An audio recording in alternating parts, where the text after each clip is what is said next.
Hello everyone, आप सभी को मेरा नमस्कार।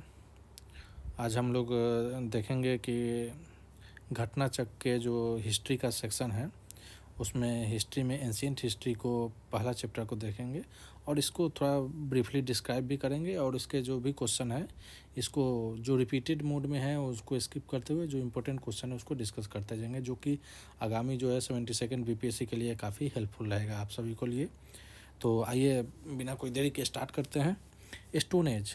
स्टोन एज क्या है कि ये जो पीरियड है, ये पीरियड एक ऐसा पीरियड, जैसे अगर हिस्ट्री को हम पहले देखते हैं तो हिस्ट्री को जो है ना पहले प्री हिस्टोरिक पीरियड एक होता है, एक प्रोटो हिस्टोरिक पीरियड होता है, एक हिस्टोरिक पीरियड होता है। प्री हिस्टोरिक पीरियड वैसे पीरियड को कहते हैं जिसमें कि जो भी हिस्ट्री के जो एविडेंस है उसको डिसाइफर नहीं किया गया है, ना ही स्क्रिप्टेड वे में उसको लिखा गया है, ना ही स्क्रिप्ट होगा उसका, ना ही उसको डिसाइफर होगा। तो उस पीरियड को हम लोग प्री हिस्टोरिक पीरियड कहते हैं। प्रोटो हिस्टोरिक पीरियड वैसे पीरियड को कहते हैं जिसमें स्क्रिप्ट का तो एविडेंस होता है, एविडेंस ऑफ स्क्रिप्ट होंगे, पर वो अभी भी अनडिसाइफर हो गए, मतलब आज तक उस स्क्रिप्ट को डिसाइफर किसी भी हिस्टोरियन द्वारा नहीं किया गया है, तो उसे प्रोटो हिस्टोरिक पीरियड कहते हैं। यह जो प्री हिस्टोरिक और हिस्टोरिक पीरियड दोनों के बीच का पीरियड है। उसका बाद एक हिस्टोरिक पीरियड, ये एक ऐसा पीरियड है जिसमें कि जो भी स्क्रिप्ट है उसके बारे में हम जानते भी हैं और उसको डिसाइफर भी कर सकते हैं, तो उसको हम लोग हिस्टोरिक पीरियड कहते हैं। अब हम बात करें स्टोन एज के बारे में, तो स्टोन एज जो होता है वो प्री हिस्टोरिक पीरियड में आता है। अगर अब स्टोन एज अगर प्री हिस्टोरिक पीरियड में आता है, इसका ये मतलब है कि इस समय का जो भी एविडेंस है, डॉक्यूमेंटेड एविडेंस है, उसको हम लोग डिसाइफर आज तक नहीं किए हैं। तो ये हो गया आपका स्टोन एज। जबकि इसी के बाद आता है आपका इंडस वैली सिविलाइजेशन और कॉपर एज कल्चर, जो कि प्रोटो हिस्टोरिक पीरियड में आता है। आपको स्क्रिप्ट तो दिखेंगे लेकिन उस स्क्रिप्ट को डिसिफर किसी द्वारा अभी तक आज तक नहीं किया गया है, तो pre historic proto historic period में आता है।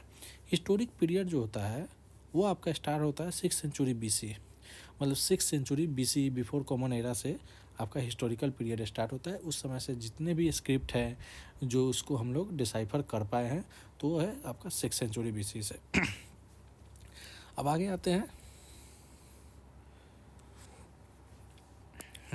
अब देखिए देखते हैं कि स्टोन एज का सिविलाइजेशन जो स्टार्ट हुआ है वो आपका 1863 में हुआ है, इस समय 1863 में। और होल स्टोन एज को जो है वो 3 पार्ट में आपका उसके विभिन्न तरह के टूल्स जो यूज़ कर रहे थे उसके बेस पे इसको 3 पार्ट में बांटा गया है। एक है पैलियोलिथिक, एक है मेजोलिथिक और एक है आपका नियोलिथिक पीरियड। तो अब आगे आगे एक एक करके हम तीनों को देखते हैं। पैलियोलिथिक पीरियड को है फर्दर जो है 3 पीरियड में इसको कैटेगराइज किया गया है। एक है लोअर पैलियोलिथिक पीरियड। अब देखिए इस सब का जो पीरियड का जो बाइफर्केशन है, जो कैटेगराइजेशन है, वो उसके जो उस समय के जो टूल्स यूज हो रहे थे उसके बेस पे है। तो लोअर पैलियोलिथिक में आपका जो है वो इम्पोर्टेंट जो टूल थे वो हैंडेक्स थे, क्लीवर थे और चॉपर थे। वहीं पर मिडिल पैलियोलिथिक की बात करें तो मिडिल पैलियोलिथिक के जो आपके टूल्स थे वो आपका पॉइंटर थे, बोरर थे और स्क्रैपर थे। और अपर पैलियोलिथिक इसमें आपका बॉरिंस थे, ब्लेड्स थे। ठीक है। अब आते हैं उसके नीचे चॉपर और चॉपिंग पेबल्स। ठीक है। एक है आपका river valley, Sohan river valley, जो कि आपका लोकेशन पे बेस पे भी आपका क्वेश्चन आते हैं। तो सोहन रिवर वैली आपको ध्यान में रखना है कि ये पाकिस्तान के पंजाब प्रोविंस में आपका होता है। ठीक है। यहाँ पे आपका जो चॉपर और चॉपिंग का वो टूल्स मिले थे इसलिए फेमस है। उसके बाद कुछ जो है एक जगह है पोलावरम और अतिराम पक्कम, यह जो है आपका तमिलनाडु में यह लोकेटेड है, इसको भी ध्यान रखेंगे। यह जो हैंडेक्स के लिए उस समय के जो है वो फेमस थे। उसके बाद जो पहला जो आर्कियोलॉजिस्ट था, आर्जियोलॉजिस्ट था, वो ब्रिटेन के थे, रॉबर्ट ब्रूस फूट। इन्होंने जो है यह एक ब्रिटिश जियोलॉजिस्ट थे और आर्कियोलॉजिस्ट थे। इस पे भी एक क्वेश्चन आया है, आगे हम लोग जब क्वेश्चन को देखेंगे उस वक्त हम देखेंगे कि रॉबर्ट ब्रूस फूट पे आपका क्वेश्चन भी आया है। ठीक है। उसके बाद एक है बेलन वैली। बेलन वैली जो है ये आपका इलाहाबाद यूनिवर्सिटी, ये जो बेलन वैली है ये आपका यूपी में पाया जाता है। ठीक है, उत्तर प्रदेश में, तो इसको भी ध्यान रखेंगे। ठीक है। अब ये सब तो है कि नियर 44 यहाँ से जो है लगभग 44 आर्कियोलॉजिकल साइट जो है इस वैली से आपका लोअर पैलियोलिथिक पीरियड के आपका मिले हैं। ठीक है, इसके बाद इस टूल्स के अलावा यहाँ पे बोन मेड मदर गॉडेस भी आपको मिले हैं। ठीक है, बेलन वैली से। आगे देखते हैं, अब पैलियोलिथिक पीपल का जो है उस समय के लोग जो है उसका लाइफ कैसा था। तो ये जो इस समय के जो लोग थे पैलियोलिथिक पीपल, ये जो है केवल हंटिंग पे डिपेंडेंट थे, क्योंकि हंटिंग पे डिपेंडेंट थे। और यह जो है आग से काफ़ी अनफेमिलियर थे। आग उस समय आग का डिस्कवरी, फायर का डिस्कवरी नहीं हुआ था उस पीरियड में, इसलिए ये लोग जो है रॉ मीट का खाते थे और अपना जीवन यापन करते थे। ये पैलियोलिथिक पीरियड में जो लोग थे वो थे एग्रीकल्चर और एनिमल हस्बेंड्री, मतलब फार्मिंग और एनिमल हस्बेंड्री दोनों से भी अनफेमिलियर थे। तो इसका मतलब है कि पैलियोलिथिक पीपल में लोग ना आग से परिचित थे, ना ही एग्रीकल्चर से परिचित थे, ना ही एनिमल हस्बेंड्री से परिचित थे। ठीक है, आगे आते हैं। जो अब जो है अगर एविडेंस जैसे जैसे मिले हैं उसमें यह एविडेंस मिला है कि डोमेस्टिकेशन जो एनिमल का वो स्टार्ट हुआ आपका किस पीरियड में, मेसोलिथिक पीरियड में। ये आपका काफ़ी एक इम्पोर्टेंट क्वेश्चन भी बन जाता है कि डोमेस्टिकेशन ऑफ एनिमल जो है वो किस पीरियड से आ गया। अगर पैलियोलिथिक, मेसोलिथिक, नियोलिथिक, तो आपका आंसर होगा मेसोलिथिक पीरियड से। ठीक है, इसका जो है एविडेंस जो है डोमेस्टिकेशन ऑफ एनिमल का जो एविडेंस मिला है वो आदमगढ़ MP और बागोर राजस्थान से आपका जो है अर्लीस्ट एविडेंस मिले हैं। ठीक है, इसके बाद कुछ जो है मेसोलिथिक साइट है जहाँ पे लार्ज नंबर ऑफ बोन्स के इम्प्लीमेंट मिले हैं, हॉर्न्स के इम्प्लीमेंट मिले हैं, जो कि इम्प्लीमेंट्स मिले हैं जो कि बोन और हॉर्न से बने हैं। जैसे कि वो मेसोलिथिक साइट है, जैसे महादा, ये यूपी में है। एक है बुक जिनका टाइटल है पुरातत्व विमर्श, इसको थोड़ा हम लोग हाईलाइट कर लेते हैं, पुरातत्व विमर्श, जिसके जो लेखक है वो डॉक्टर जय नारायण पांडे हैं। ठीक है, तो इन्होंने बहुत सारे ऑब्जेक्ट और बोन से बने ऑब्जेक्ट ऑर्नामेंट्स का इन्होंने अपने इस किताब में उन्होंने जिक्र किया है। जो कि कहाँ से, कौन कौन से जगह से मिले हैं, तो वो है आपका सराय नहर राय, दमदमा और महादा। दमदमा जो है ये भी एक मेसोलिथिक साइट है, प्रतापगढ़ उत्तर प्रदेश में। अब जनरली ये दमदमा मेसोलिथिक साइट कहाँ पे, उत्तर प्रदेश। बस दमदमा फेमस क्यों है, तो दमदमा इसलिए फेमस है कि यहाँ पे जो है 41 ह्यूमन ग्रेव्स, मतलब कि 41 ह्यूमन आदमी के जो है कब्र मिले हैं दमदमा में, जिसमें कि 5 जो है आपका डबल बरियल है। डबल बरियल करने वाले कि एक कब्र में 2 बॉडी को दफनाया गया है, और एक जो है आपका ट्रिपल बरियल है जहाँ पे एक साथ में 3 बॉडी को दफनाया गया है।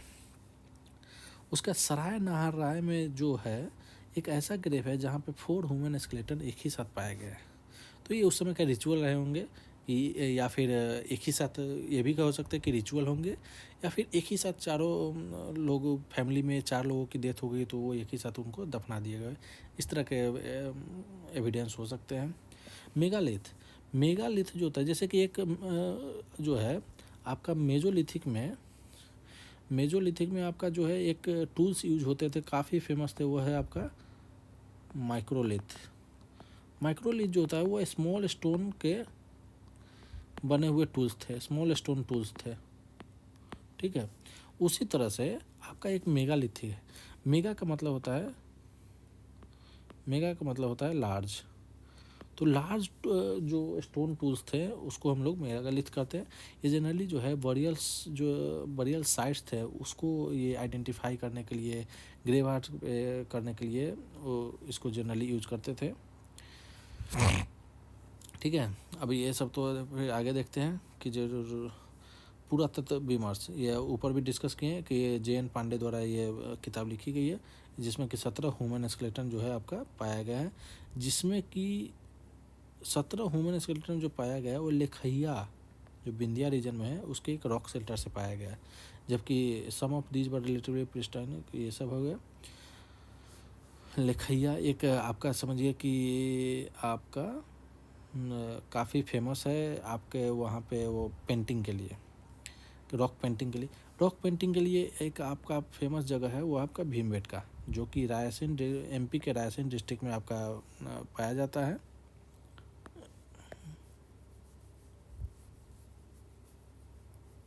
ठीक है।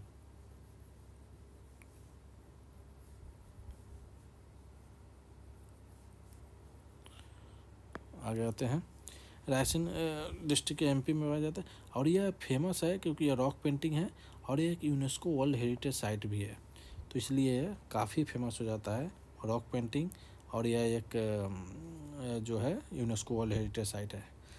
उसके बाद आते हैं ग्रेन्स। ग्रेन्स जो पहली बार जो प्रोड्यूस हुए थे वो न्यूलिथिक में प्रोड्यूस हुए।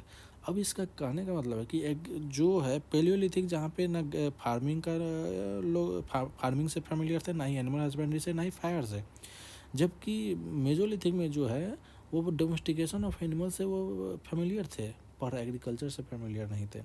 वहीं अगर बात करें नियोलिथिक फेज की, तो ये जो है एग्रीकल्चर के साथ साथ डोमेस्टिकेशन ऑफ एनिमल दोनों से यह फेमिलियर थे, तो काफ़ी ये एडवांस्ड एज था। इसके जो लोग थे, इस समय जो है एग्रीकल्चर का इंट्रोडक्शन हुआ, लोग द्वारा जो एग्रीकल्चर को स्टार्ट किया गया। कुछ जो फेमस जो साइट है, एक है कोल्डी हवा, एक है मेहरगढ़। कोल्डी हवा जो है वो आपका राइस के लिए फेमस है, एक नियोलिथिक साइट है जो कि यहाँ से राइस के एविडेंस मिले हैं। अब मेहरगढ़ जो है वो एक नियोलिथिक साइट है जो कि आपका वीट के लिए फेमस है, यहाँ पे वीट के प्रोडक्शन के एविडेंस मिले हैं। अब जो है उस समय जो लोग थे नियोलिथिक में, वो 8 टाइप्स ऑफ फूड ग्रेन्स को कंज्यूम करते थे, और वो कौन कौन से थे, जैसे कि बार्ली होते थे, वीट होते थे, मेज होते थे, मिलेट होते थे, सोरगुम होते थे, मस्टर्ड होते थे, ओट होते थे और राइस होते थे। ये 8 टाइप्स ऑफ फूड ग्रेन जो है वो कंज्यूम किए जाते थे नियोलिथिक पीपल द्वारा। यह जो है डिफरेंट एरिया में उस समय उगाए जाते थे। और आगे देखते हैं इसको, तो इंडियन सब कॉन्टिनेंट में जो रिपोर्ट किया गया है कि सबसे जो ओल्डेस्ट जो साइट है वो लहुरा देव है, जो कि यूपी में पाया जाता है, यूपी में लोकेटेड है। ठीक है। आपका जो राइस कल्टीवेशन का जो डेट है वो लगभग 8000 से 7000 BC माना जाता है, और वीट का जो एविडेंस है वो आपका मेहरगढ़ में लगभग, जो कि मेहरगढ़ आज के टाइम में बलूचिस्तान पाकिस्तान में लोकेटेड है, जो कि अराउंड 7000 BC में जो है के इर्द गिर्द है वो माना जाता है। ठीक है। आगे हम लोग देखते हैं the cultural remains of stone age of Harappan civilisation have been found in. अब आता है एक है आपका साइट है नियोलिथिक साइट, वो है बुरजाहोम। बुरजाहोम जो है वो कश्मीर वैली में पाया जाता है, जम्मू कश्मीर में है। यहाँ पे जो है ह्यूमन और एनिमल का स्केलेटन जो है वो आपका पाए जाते हैं, और यह जो फेमस है वो पिट ड्वेलिंग के लिए फेमस। पिट ड्वेलिंग मतलब गड्ढा करके ऊपर से एक थैच्ड रूफ होते थे, तो उसमें रहते थे, तो उसको हम लोग पिट ड्वेलिंग कहते थे। डॉग्स के भी बोन यहाँ पे मिले हैं, एंटलर्ड डियर के भी एविडेंस यहाँ पे मिले हैं, एलॉन्ग विथ ह्यूमन स्केलेटन। मतलब इस समय रिचुअल्स होंगे, उनके कस्टम होंगे कि ऑनर के मालिक के साथ साथ जो है वो उसके जो है जो भी पेट होते थे उसको भी साथ में दफनाया जाता था, तो ऐसा माना जाता है। ठीक है। जो फर्स्ट एक्सकवेशन था बुरजाहोम का वो था हेलमट डी टेरा और डॉक्टर थॉमस पैटरसन द्वारा 1935 में किया गया था। तो एक जनरल नॉलेज की चीज़ें हैं कि बुरजाहोम का एक्सकवेशन है हेलमट डी टेरा और डॉक्टर थॉमस पैटरसन द्वारा 1935 में किया गया था। अब है जोड़वे कल्चर के बारे में थोड़ा देखते हैं। पीपल ऑफ जोड़वे कल्चर जो है वो लार्ज रेक्टेंगुलर हाउस में रहते थे, जिसको लार्ज रेक्टेंगुलर हाउस में रहते हैं, और थैच्ड रूफ ऊपर से रहते थे, ऊपर से जो मतलब कि क्या आज के टाइम में गांव में वैसे पहले होते थे, जो ऊपर से कुछ लकड़ी और कुछ खरपतवार से जो बनाए जाते थे छत टाइप का, उसे थैच्ड रूफ कहते थे। और ये जो है बिलीव करते थे लाइफ आफ्टर डेथ, डेथ के बाद जो ज़िंदगी है उसमें भी ये लोग बिलीव करते हैं, इसलिए ये जो है ना अपने जो मर जाते थे उनके साथ जो है घर के कुछ बर्तन वर्तन या कोई पेट होता था उसके साथ दफना देते थे। ठीक है। जनरली जो होता है children were buried in 2 earns that were joint. जब उस समय जो चिल्ड्रेन, अगर कोई बच्चे कम उम्र में अगर उनका मर जाते थे, उनको जब बरी किया जाता, उनको जब दफनाया जाता था, तो 2 जो है अर्न मतलब कि बर्तन को माउथ टू माउथ ज्वाइन करके उसमें वो रख के उसको दफना दिया जाता था। जनरली जो हेड होते थे वो नॉर्थ डायरेक्शन में होते थे, और पैर जो थे मतलब जनरली जो है नॉर्थ टू साउथ में जो है ये दफनाया जाता था। उसके बाद the ash mound. Ash mount जो है have been found from neolithic site Sangana Kallu, जो कि कर्नाटका में है, वहाँ से एस माउंट्स मिले हैं, संगना कल्लो, ध्यान रखिएगा, यह कर्नाटका में है। इसके अलावा they have been also found from Piklihal और उतनोर। एस माउंट और कुछ नहीं होता है, वो एक मतलब बर्न्ट रेलिक्स होता है, मतलब जले हुए कुछ अवशेष हैं, वो उसको हम कहते थे। फायर जो है पहली बार यूज हुआ था नियोलिथिक साइट में, मतलब कि मेजोलिथिक साइट भी जो है वो फायर से अनफेमिलियर थे। जो कौन सा ऐसा मेटल जो पहली बार लोग जो है हिस्टोरिक पीरियड में यूज किए थे, तो वो है कॉपर। कॉपर का मेटल एक ऐसा मेटल है जिसको पहली बार लोगों ने यूज करना शुरू किया, इसलिए इस एज को ना चाल्कोलिथिक एज कहा गया, क्योंकि इसमें स्टोन के साथ साथ कॉपर का भी यूज किया जाता था, इसलिए इसको पीरियड को चाल्कोलिथिक एज कहते हैं। यह जो है कॉपर जो है चाल्कोलिथिक पीरियड जो है वो मेनली कुछ ही पार्ट में एरिया में, इंडियन सबकॉन्टिनेंट के कुछ ही एरिया में ये लिमिटेड था, जैसे कि साउथ ईस्ट के राजस्थान, वेस्टर्न मध्य प्रदेश, वेस्टर्न महाराष्ट्र और साउथ ईस्ट इंडिया। अगर मान लेते हैं कि ये हमारा इंडिया है, तो ये आपका गुजरात हो गया, यहाँ पे आपका राजस्थान हो गया, तो इस इलाका में आपका है होगा। एक सेकेंड, थोड़ा सा हम इसको और बेटर वे में करने की कोशिश करते हैं।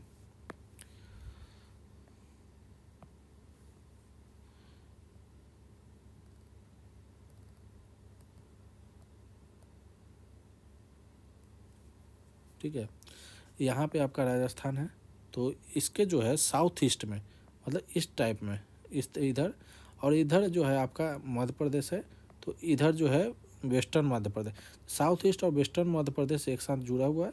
फिर इसके बाद जो है वेस्टर्न एमपी महाराष्ट्र, तो जो भी महाराष्ट्र है इसका जो वेस्टर्न पार्ट है, यहाँ पे जो है जॉर्बे कल्चर आपका है, और साउथ ईस्ट इंडिया में जो है भी जॉर्बे कल्चर है आपका, मतलब जॉर्बे कल्चर का जो है एविडेंस मिले हैं। ठीक है, आगे आते हैं।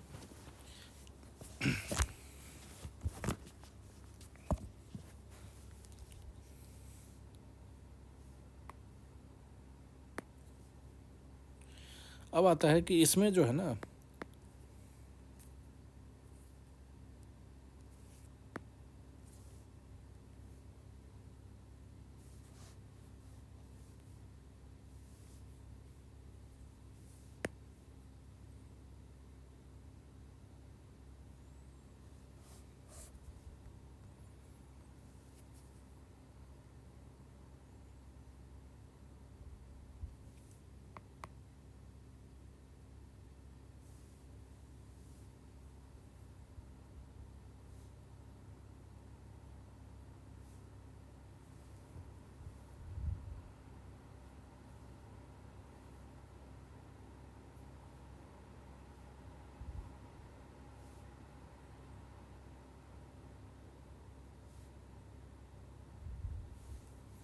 हेलो हेलो हेलो,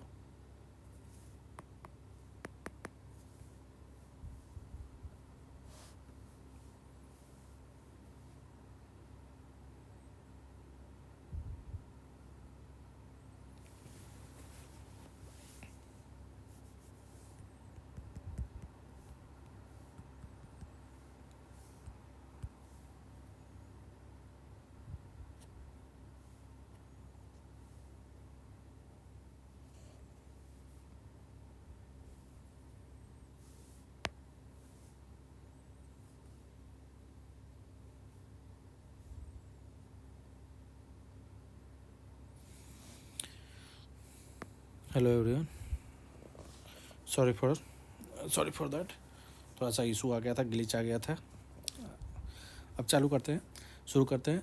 ओकरे कलर पॉटरी, ओकरे कलर पॉटरी जो है वो एक रेडिश टाइप का एक पॉटरी था, जिस पर रेडिश कलर किया हुआ था, जिसे हम आर्कियोलॉजिस्ट जो है OCP भी कहते थे।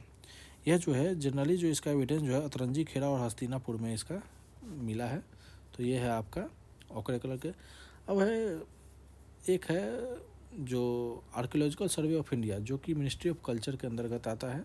यह आर्कियोलॉजिकल रिसर्च और उसके प्रोटेक्शन के लिए कल्चरल हेरिटेज, जो इन नेशन का जो कल्चरल हेरिटेज है उसके प्रोटेक्शन और उसके आर्कियोलॉजिकल रिसर्च का एक प्राइम ऑर्गेनाइजेशन है। मिनिस्ट्री ऑफ कल्चर के अंतर्गत आते हैं आर्कियोलॉजिकल सर्वे ऑफ इंडिया। यह जो है इसका जो है 1871 में जो है ये एस्टेब्लिश हुआ था आर्कोलॉजिकल सर्वे।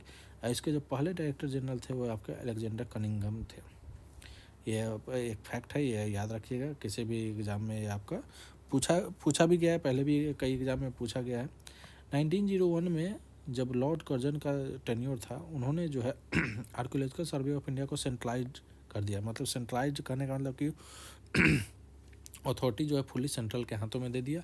और उस समय जो है जॉन मार्शल को जो है इसका डायरेक्टर जनरल नियुक्त किया गया 1902 में। एक है नेशनल म्यूजियम ऑफ मैनकाइंड, जिसे इंदिरा गांधी राष्ट्रीय मानव संग्रहालय कहा जाता है, जो कि भोपाल के एमपी में लोकेटेड है। और ये भी जो है मिनिस्ट्री ऑफ कल्चर के अंतर्गत आते हैं। तो ये हमारा कुछ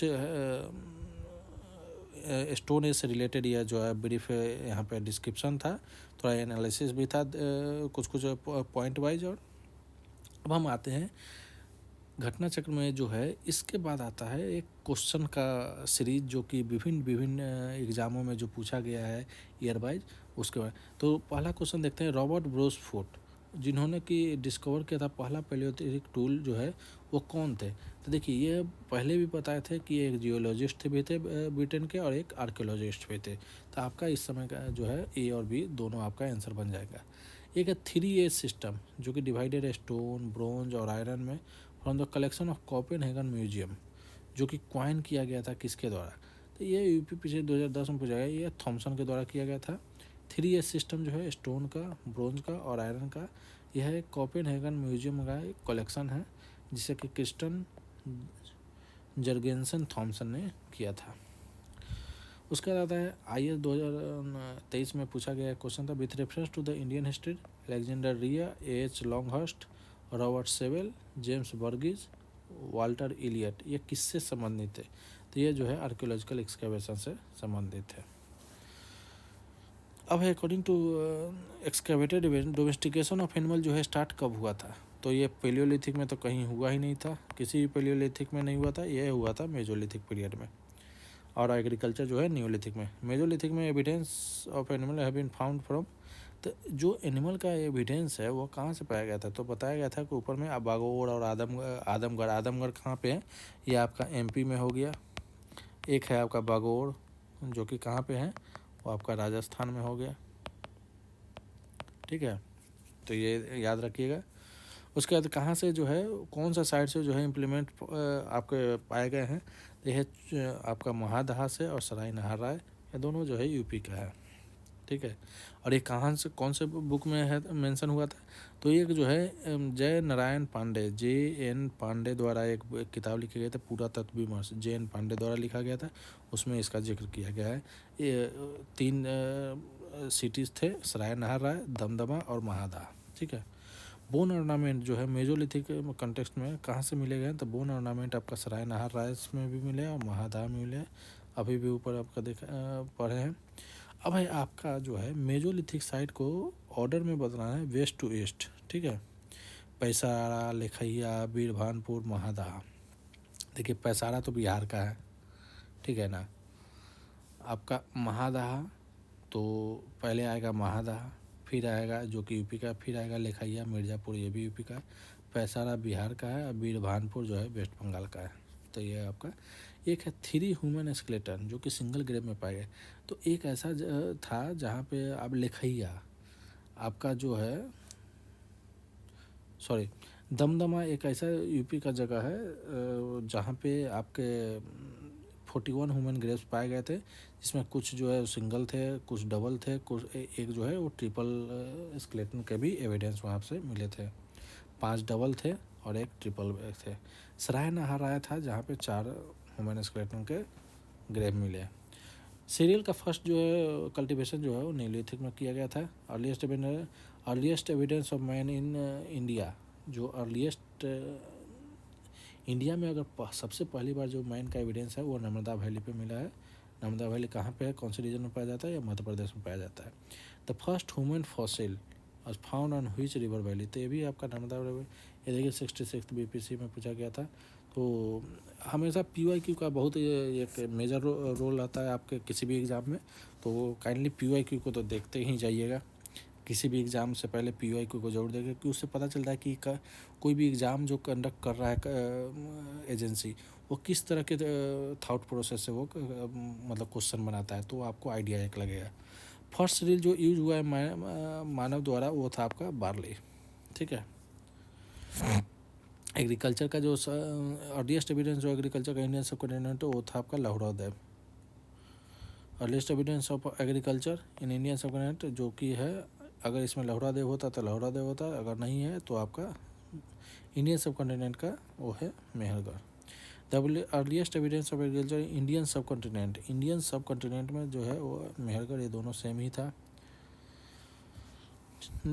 During the Neolithic age, the earliest evidence of origin of agriculture has been found at which of the following places in northwestern region of the Indian subcontinent? अब इसका क्वेश्चन देखते हैं।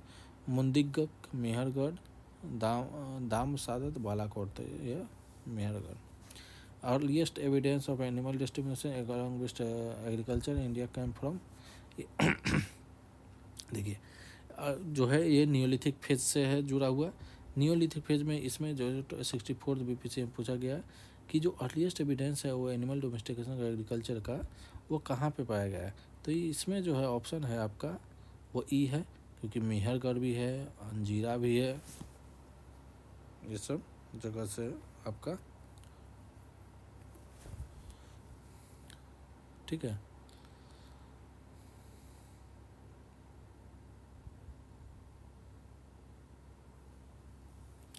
आगे देखते हैं। With reference to the cultural heritage of Uttar Pradesh, which of the following is are correct? The oldest evidence of agriculture in the global country has been obtained from many excavated sites in this region. The oldest cultivated food grains are barley and paddy. तो ये दोनों statement आपका सही है। Name the site which has revealed the earliest evidence of settled life. कौन सा ऐसा site था जो कि जहाँ पर पहली बार जो है एविडेंस मिले है सेटल लाइफ के, वो है आपका मेहरगढ़, जो कि पाकिस्तान के बलूचिस्तान में है। Who among the following provide the evidence of domestication of Mesolithic site? तो बागोड़ है जो कि राजस्थान में पाया जाता है। Which of the following period also known as Chalcolithic? Chalcolithic as में इसको नहीं कहा जाता है, एक कॉपर इसको कहा जाता है। आहार सिविलाइजेशन, अब इससे रिलेटेड आपका देखते हैं क्या है। आहार सिविलाइजेशन में आपका जो है the natives of Ahar knew copper smelting, तो ये सही है। Rice was unknown to them, rice was unknown, जब वो कॉपर स्मेल्टिंग कर रहे हैं तो राइस कैसे अननोन होगा, तो ये तो गलत हो गया।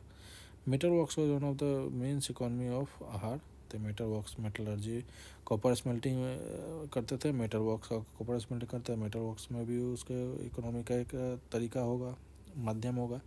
Black and red coloured pottery has been found here on the which generally white coloured geometrical design, तो ये भी आपका सही है, तो आपका ऑप्शन हो जाएगा ACD। आहार जिनको कि बनास कल्चर भी कहा जाता है, वॉज कंटेम्प्रोरी ऑफ आपका जो है हड़प्पन कल्चर का कंटेम्प्रोरी है। सब कुछ जो प्रोमिनेंट साइट है, आहार है, गिलिंद है, बलाथल है, यह सब प्रोमिनेंट साइट है इस कल्चर के। The culture remains from the stone age to Harappan civilisation has been obtain from which one of the following ancient site?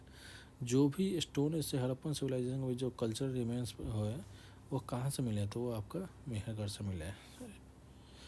नावदा तोली जो है का एक्सकवेशन हुआ था, जिनका जो किया गया था वो एडिस संकलिया द्वारा किया गया था। नावदा तोली जो है वो एक साइट है जो कि MP में है। इसका जो है एक्सकवेशन का जो है वो एडिस संकलिया द्वारा किया गया था, ठीक है। नावदा तोली जो है ये फिर से सेम क्वेश्चन है, ये ना मध्य प्रदेश में। मेगालिथिक जो है वो लार्ज किसको डिफाइन करता है, बरियल साइट्स को डिफाइन करता था। एस माउंट जो associated with Neolithic, S mount जो कि वो बर्नट जो रिलिक्स थे वो किससे रिलेटेड थे। एस माउंट जो है आपका संगना कल्लो, इससे आपका संगना कल्लो इससे आपका रिलेटेड थे, एक नियोलिथिक साइट है जो कि कर्नाटका में लोकेटेड है। भीमबेटका रॉक पेंटिंग के लिए फेमस है, ये यूनेस्को वर्ल्ड हेरिटेज है, MP के रायसेना डिस्ट्रिक्ट से है। प्री हिस्टोरिक में नहीं, ये भी भीमबेटका है, भीमबेटका से काफ़ी चीज़ें आएगा। यह कहाँ पे है, तो यह रायसेन अब्दुल्लागंज रायसेन डिस्ट्रिक्ट में है। रॉक शेल्टर पीछे ये भी भीमबेटका।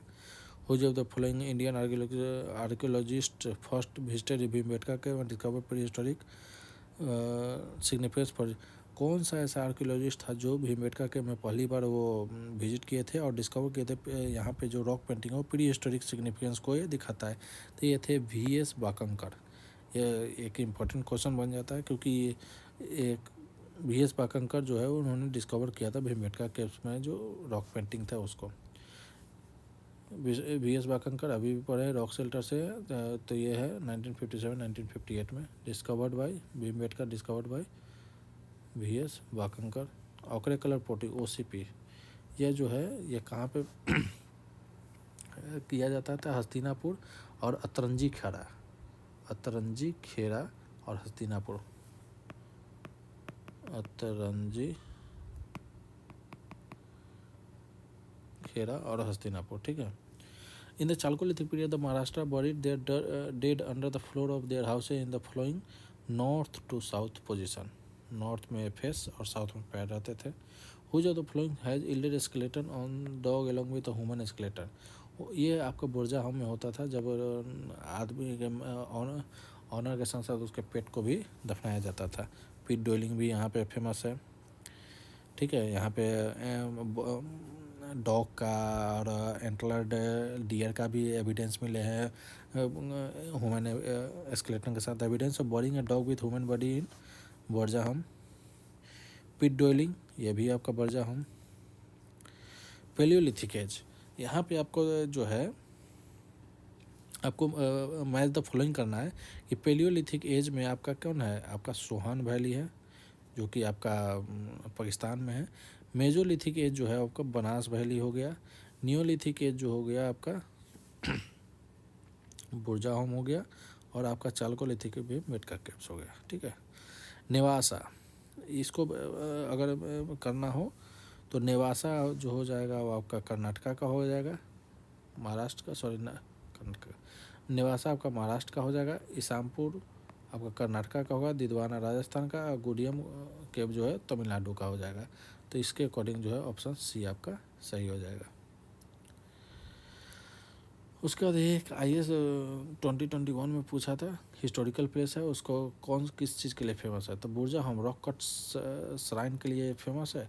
तो I think rock cut shrine के लिए बुर्जा होम फेमस नहीं है। रॉक कट श्राइन यह पिट डॉयलिंग के लिए और वहाँ पे जो है डॉग और एंटलर डियर का जो है वो स्केलेटन मिले हैं ह्यूमन स्केलेटन के साथ, ये सब है। तो पहला तो गलत हो जाएगा, तो पहला गया आपका। अब आ चंद्रकेतुगढ़, चंद्रकेतुगढ़ तो तीसरा तो दोनों में सही है, तो कनेश्वर कॉपर आर्टी पर चंद्रकेतुगढ़ ये टेराकोटा आर्ट के लिए फेमस है। तो इसको बारे में थोड़ा देख लेते हैं। तो बुर्जा होम जो है वो आपका नियोलिथिक साइट है कश्मीर वैली में, जो कि ये फेमस किसके लिए? पिट डॉयलिंग के लिए और नियोलिथिक टूल इंडस्ट्री के लिए, रॉक कट श्राइन के लिए फेमस नहीं है। तो पहला तो आपका गलत हो जाएगा। चंद्रकेतुगढ़ जो है वो वेस्ट बंगाल में है, अर्लियर स्टेटों में कनेक्टेड है। यह जो है एक इम्पोर्टेंट सेंटर ऑफ ट्रेड रहा है और चंद्रकेतुगढ़ जो है वो मेजर सेंटर रहा है टेराकोटा क्राफ्ट के लिए। तो इसके वजह से टेराकोटा आर्ट के लिए चंद्रकेतुगढ़ जो वेस्ट बंगाल में है तो वो फेमस है आपका, ठीक है। उसका गणेसर, गणेसर जोधपुर कल्चर जो है वो राजस्थान में है। गणेसर एक हिस्टोरिकल प्लेस है, एक वह जो है राजस्थान में अवेलेबल है। वहाँ पे आपका कॉपर आर्टिफैक्ट जो है बहुत सारे मिलते हैं, ठीक है। अब है इसमें IAS ये 2024-25 में। अब देखिए IAS 2021 में पूछा और सेम देखिए इसका चंद्रकेतुगढ़। अब चंद्रकेतुगढ़ जो है वो आपका किससे मैच होगा कि इसमें दिया हुआ कि इसमें से करेक्टली मैच कर। तो पहला तो गया चंद्रकेतुगढ़, ये उड़ीसा में नहीं, ये वेस्ट बंगाल में है। ट्रेड पोर्ट डाउन है, ये तो पहला गया, तो पहला गया, ये दोनों गया। इनाम गांव, इनाम गांव जो है वो आपका महाराष्ट्र में है, तो ये आपका सही है। और ये आपका चालकोलिथिक साइट भी है, तो ये भी आपका एक तरह से सही है। उसके बाद देखते हैं, दो तो सही हो गया, तो दो सही अगर करते हैं तो ये तो गया, इसमें दो है ही नहीं, तो 2 और 3 ही सही है। तो इसमें इसको करने की ज़रूरत भी नहीं पड़ा। साहिल हुंडन ये आंध्र प्रदेश में नहीं, रॉकट ये गलत है। मंगादू ये केरला में है और मेगालिथिक साइट है, ठीक है। तो देखते हैं चंद्रकेतुगढ़ जो है वो आपका वेस्ट बंगाल में है। ये एक ट्रेडिंग पोर्ट है, इम्पोर्टेंट ट्रेडिंग पोर्ट है विथ ह्यूज वॉल्स है।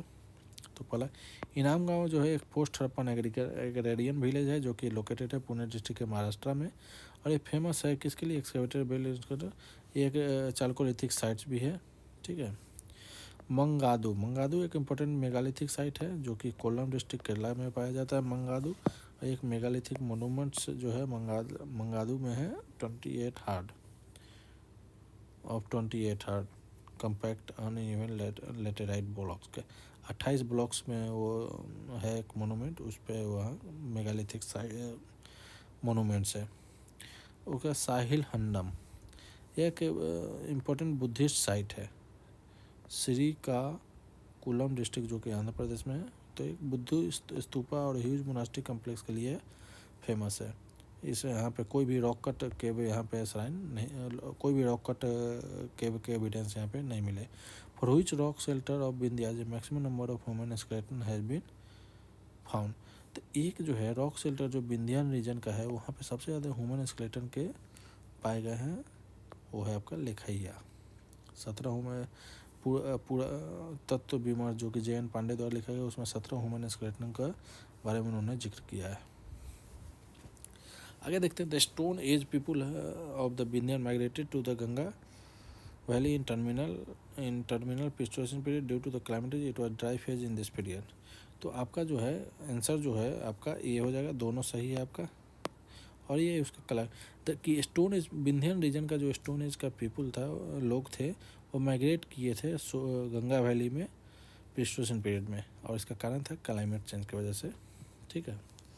हो जाए तो department minister deals with archaeological survey of India को मिनिस्टर ऑफ कल्चर करता है deal. Father of Indian agriculture को कहा जाता है, वो अलेक्जेंडर कनिंघम को कहा जाता है फादर। नेशनल ह्यूमन म्यूजियम यह आपका भोपाल में आपका मौजूद है, जिसको इंदिरा गांधी राष्ट्रीय मानव संग्रहालय कहा जाता है। कंट्री का biggest museum showing history of human development the Indira Gandhi राष्ट्रीय मानव संग्रहालय, यह भोपाल में आपका है। तो ये आपका हो गया 51 क्वेश्चन जो है आपका स्टोन एज से हो गया। मुझे नहीं लगता है कि इसके में कोई भी चीज़ आपका छूटा भी है। आपका क्वेश्चन के साथ साथ सारे एविडेंस भी हमने इसमें कर दिया है। अगर इसके अलावा भी अगर आप चाहते हैं इसको डिटेल वे में आपका एनालिसिस, तो हमारे YouTube चैनल है रेस टू परीक्षा, वहाँ पे एक प्लेलिस्ट एंशिएंट हिस्ट्री का बना हुआ है, वहाँ से जाके आप स्टोन एज को पूरी तरीके से आप वहाँ पे समझ सकते हैं। एक डेप्थ एनालिसिस है मोरलेस, जो कि कम्प्रिहेंसिव वे में भी आपको हेल्प करेगा, और ऑब्जेक्टिव जो भी एग्ज़ाम है उसमें भी वो काफ़ी हेल्पफुल रहेगा। तो ये रहा आपका स्टोन एज। हम जो है आगे जो है इस चीज़ को आगे कंटिन्यू रखेंगे, और नेक्स्ट वीडियो में हम कोशिश करेंगे कि हम जो है इंडस वैली सिविलाइजेशन को एनालिसिस करते हुए उसके सारे क्वेश्चन को देखते हुए हम आगे डिस्कस करें। जो क्वेश्चन इंपॉर्टेंट होगा उसके डिस्क्रिप्शन पे हमने डिस्कस भी किया है, जो रिपीटेड है उसको डायरेक्ट हम आंसर बताते हुए वो आगे कंटिन्यू करेंगे। तो आज के लिए बस इतना ही, मिलते हैं कल, तब तक के लिए जय हिंद जय भारत।